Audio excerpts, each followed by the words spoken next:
रक्षा निमित्त निजर तन मन ध्यान मध्याह्नर स्पर्श आज भव्य समारोह को पृष्ठपोषकता करुवा केबी नोडाल विद्यालय को मु मोर हृदय गभीरतम प्रदेश आंतरिक भाव कृतज्ञता ज्ञापन करुच्ची।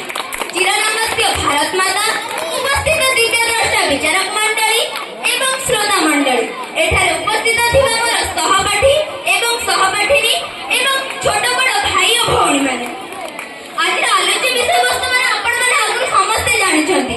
आज आलोच्य विषय वस्तु जहा भी हेउ ना काहेकि आपण माने सागर हेले मु सागरर बालिकणाटीए मात्र।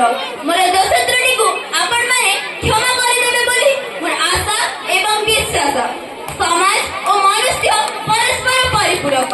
समाज मनुष्य द्वारा परिचालित हुए एवं मनुष्य समाज द्वारा परिचालित हुए।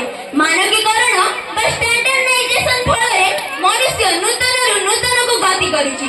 विज्ञान तथा ज्ञान कौशल ताको परिपुष्ट करिछि एक श्रेष्ठ स्थान को उत्तीर्ण हेबा पय। आज एकविंश शताब्दीर मनुष्य आज आधुनिकर दुई पाद आगे। समय थिला लोक माने भाबुथिले एमिति एक जिनिस हेबो जे आकाश रे पक्षी परि उड़ी परिबो, मात्र ताहा विज्ञान जोगु संभव होई परिछि। ता उड़ाजाहाज नाम रे नामित होई परिछि। विज्ञान तथा कृत्रिम बुद्धिमत्ता संयोग रे काठरू भात, घासरू दूध एवं वायुरू चीनी मध्ये प्रस्तुत हेबो। समाज आजिर विषय वस्तु होछि कृत्रिम बुद्धिमत्ता शिक्षण शिक्षादान रे शिक्षकक भूमिका नै परिबो कि? समाज जेते आधुनिक हेले मध्ये भारत रे गुरु शिष्य परंपरा नियारा। पूर्वे गुरुकुल रे छात्र मानकर चरित्र सुधार ठारू आरंभ करी छात्रटी किपरि भाबरे जने उत्तम नागरिक भाबे परिचालित होई परिबो सेति प्रति सदा चेष्टित। मात्र वर्तमान आजिर एकविंश शताब्दी रे आज अनेक आप माध्यम रे शिक्षादान व्यवस्था करा जाउछि। एहा प्रायतः कोरोना समय निर्धारित करा जाइछि। कोरोना महामारी परिवर्तन कराइदेला प्रत्येक जीवन को। सेथिरु बात पड़िला नाही गुरु शिष्य संपर्क बा गुरु शिष्य परंपरा।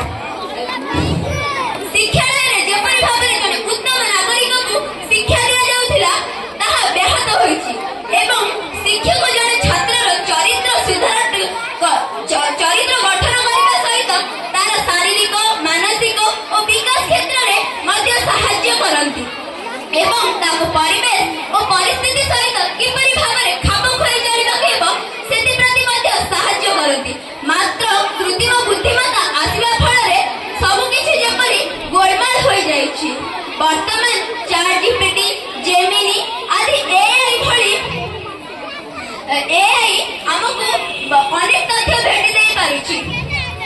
छात्र छात्री मानकर दृढ़ता दुर्बलता को एआई चिन्हट करी शिक्षार क्षेत्र रे सहायक होई पारिछि।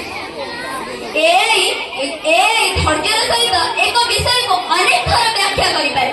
ताहा पाखरे छुट्टी, क्लांति एवं अनुपस्थिति अनुभव हुए नहीं एवं तथापि भी कुहा जाई पारे एआई को तदारख परिचालन तो जने साधारण मनीष करिछि, जहाँ से शिक्षा करिछि जने गुरु का निकटरू। से वास्तव एबे चिंता करिबार विषय एहा जे किए समाजर पथ प्रदर्शक शिक्षक ना एआई। आज वास्तव रे आजिर विषय वस्तु सुनी आश्चर्य लागुछि। आमे शिक्षकों सहित एआई को तुलना करुछंती। समाज जेते आगको जाऊ ना काहेकि शिक्षक हेउछंती सर्वश्रेष्ठ।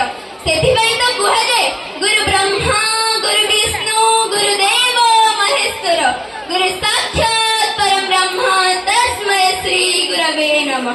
ए शिक्षक सहाय कहि पारे किंतु स्थान रे बात केबे भी संभव नहे। मानव शिक्षक सदा सदा को शिक्षार आत्मा होई रहिबे एवं परिशेष रे एतिकी कहिबी बंधुगण एआई जदि हुए आलोकर दीप शिक्षक हेउछंती सूर्यर किरण। एआई जदि हुए यंत्र